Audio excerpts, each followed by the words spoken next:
I'm Amelia. Standing in the chaos of that Christmas morning, I watched as my mother, Helen, stared down at my children, Leo and Mia. The room fell silent as she spoke with a cold finality. Leo, Mia, you two don't get any gifts. You're not real family anyway. You're just adopted. Leo, 8 years old, stood there, his body rigid with shock. Mia, only 6, looked up at her grandmother with big, confused eyes and whispered, "But Grandma, we made you a card." Helen didn't even glance at the card sitting on the side table. She just smiled coldly at the other grandchildren and added, "Blood is blood, Amelia. I can't pretend anymore. They don't belong here." I felt my heart shatter into a million pieces. But in that moment, I chose silence.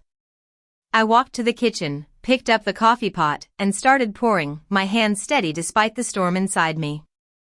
It's hard to believe that this all started long before that fateful Christmas morning. My husband, Ryan, and I have been married for 10 years. He's a software engineer, and I'm a graphic designer. We live in a cozy little house in a quiet neighborhood in Seattle.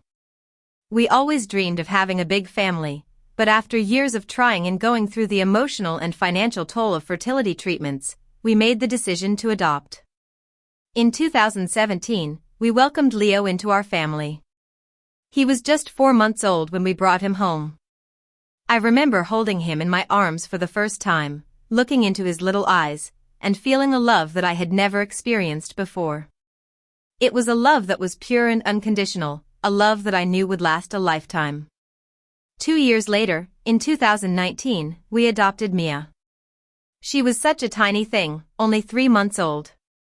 Leo was so excited to have a baby sister.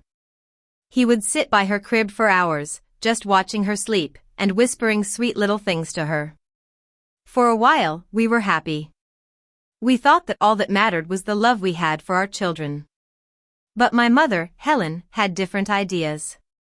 She was a successful businesswoman, the owner of a high-end boutique in the city. To the outside world, she was a charming and sophisticated woman, always involved in charity events and social gatherings. But to my children, she was a cold and distant figure.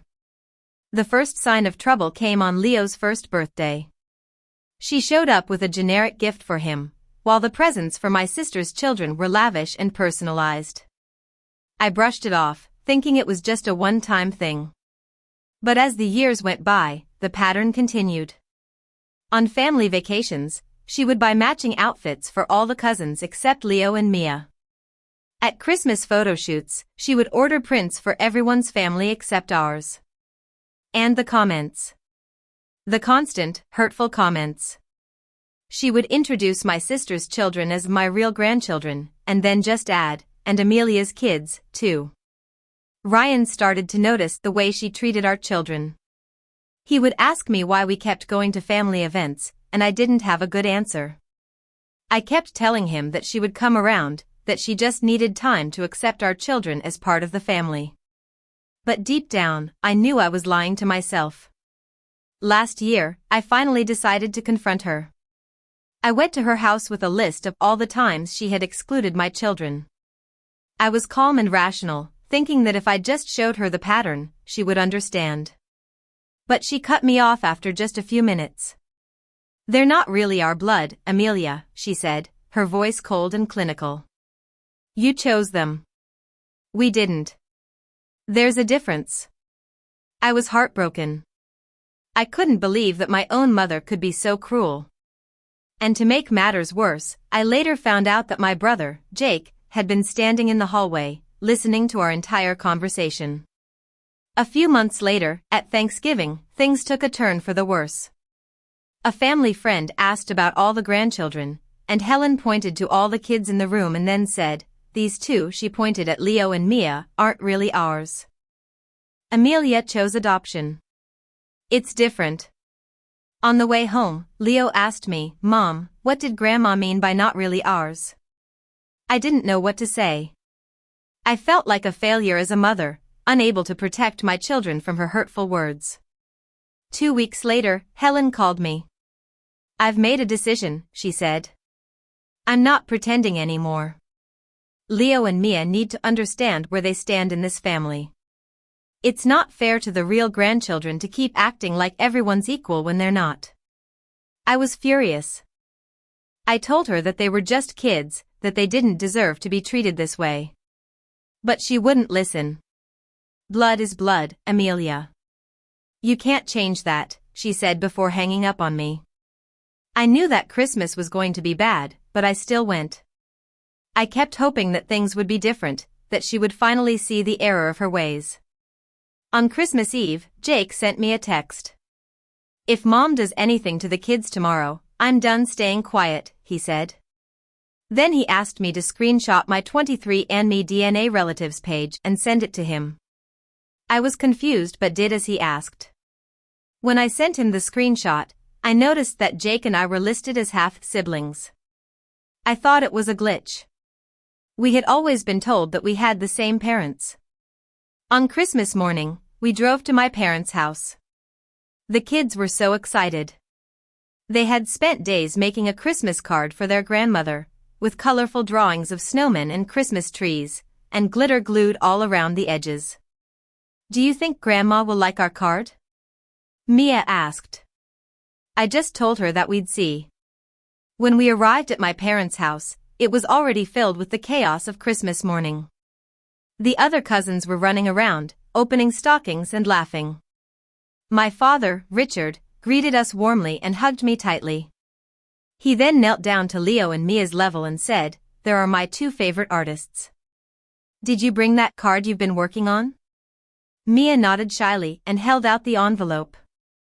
But just as my father was about to open it, Helen's voice cut through the room. "Richard, don't open that now. We're about to do presents." My father hesitated for a moment and then set the card on the side table, unopened. Helen came out of the kitchen, looking perfectly put together in her designer dress. She glanced at me and Ryan and then completely ignored Leo and Mia. "Oh, how sweet," she said about the card, not even looking at it. "I'll look at this later." But we all knew that later meant never. I looked at the Christmas tree, at the 7 wrapped presents arranged neatly beneath it. Each one had a name tag in Helen's handwriting, but none of them were for Leo or Mia. My stomach turned. Jake arrived 20 minutes later. He walked in, nodded to everyone, and hugged my father. He didn't take off his coat, and I noticed that his inside pocket was bulging, like there was something thick folded inside. Helen looked at him and said, "Jake, you're late, and take off that coat. You look like you're about to leave." Jake didn't respond. He just caught my eye across the room and mouthed, "I'm here." Helen clapped her hands together and said, "All right, everyone. Grandchildren around the tree. It's time for presents."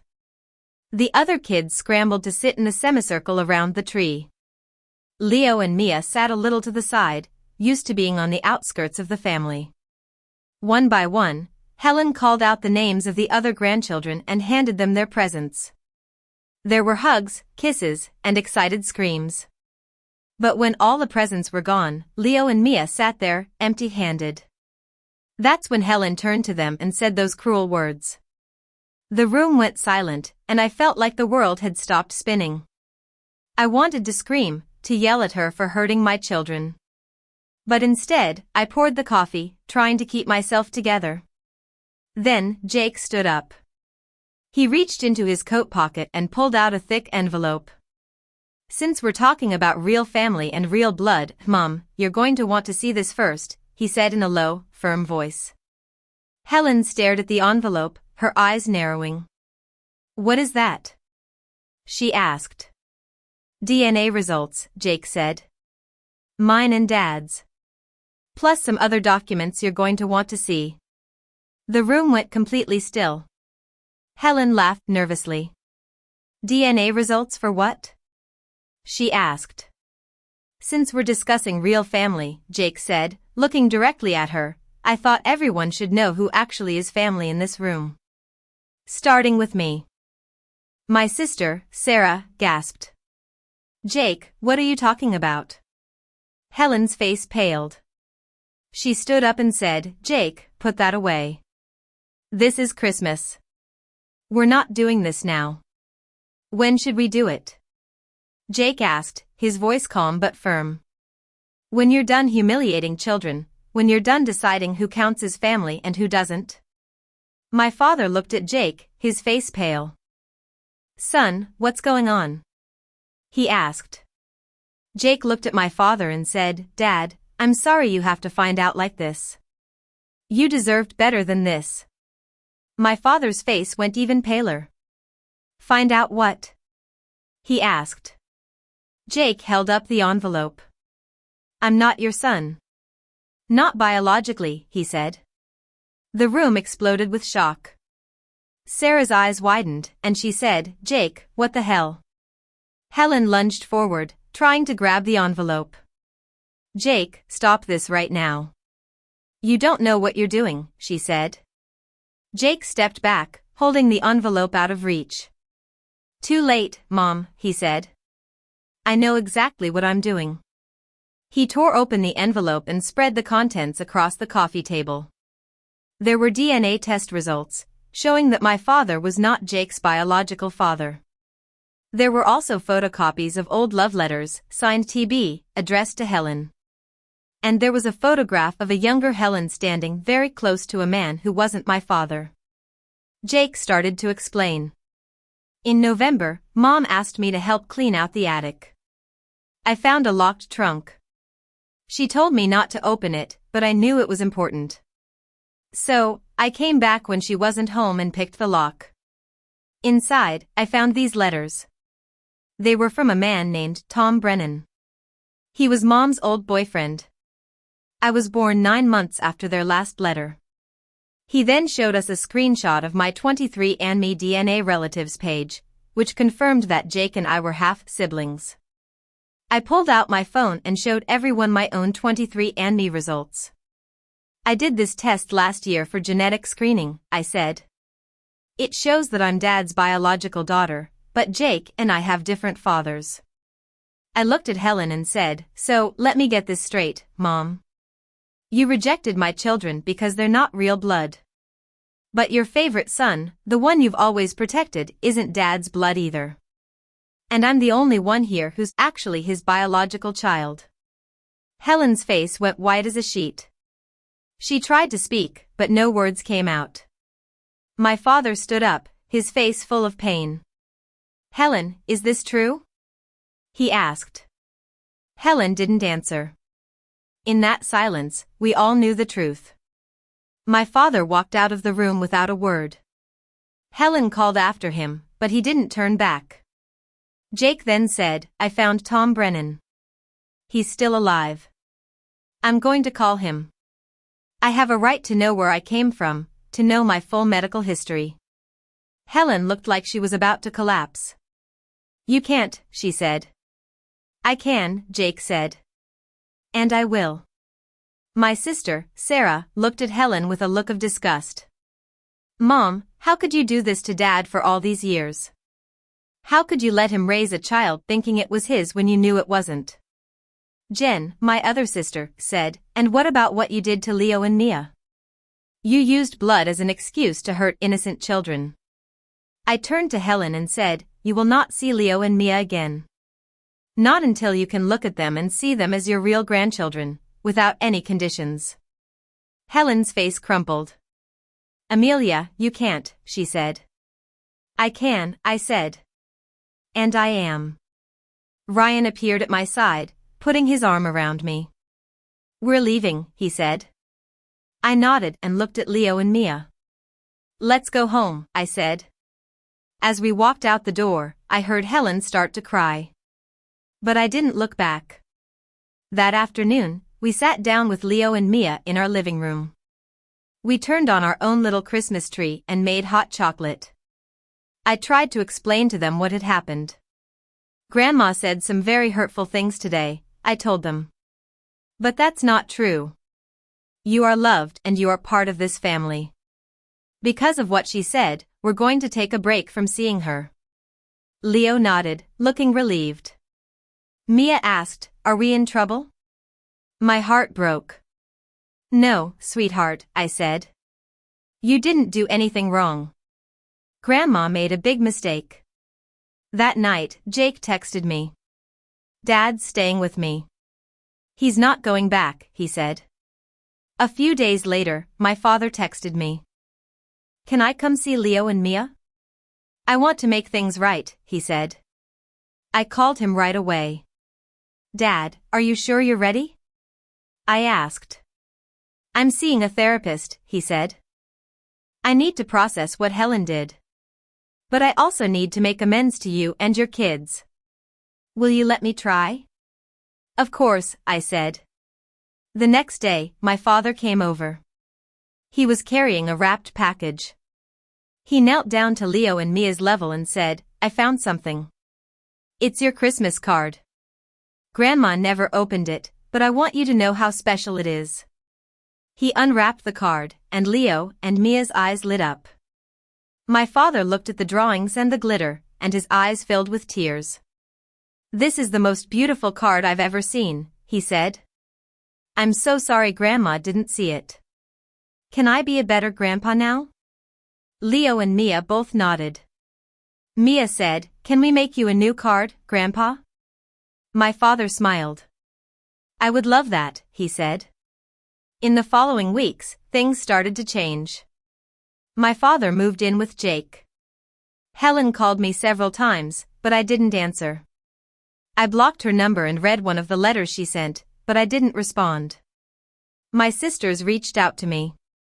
Sarah said, "I'm sorry I didn't stand up for Leo and Mia before. I should have." Jen said, "Mom needs to earn her way back. If she ever can." My niece, Emily, called me and said, "Why aren't we doing family dinners at Grandma's anymore?" I explained what had happened, and she was angry. "That's not fair," she said. "Leo and Mia are my cousins. Can I still hang out with them?" "Of course," I said. Over time, we started new traditions. We had Sunday dinners at our house, just our little family and my father. Leo and Mia were happier than ever. They had my father's full attention, and he loved every moment with them. One day, Leo said to me, "Mom, I'm glad we don't have to go to Grandma's house anymore. I always felt like I didn't belong there." I hugged him tightly. "You belong everywhere you are, honey," I said. "And you are loved, always." I've learned that family isn't about blood. It's about who shows up, who loves you unconditionally, and who stands by you when it matters most. And that's the family we're building now, a real family based on love and acceptance.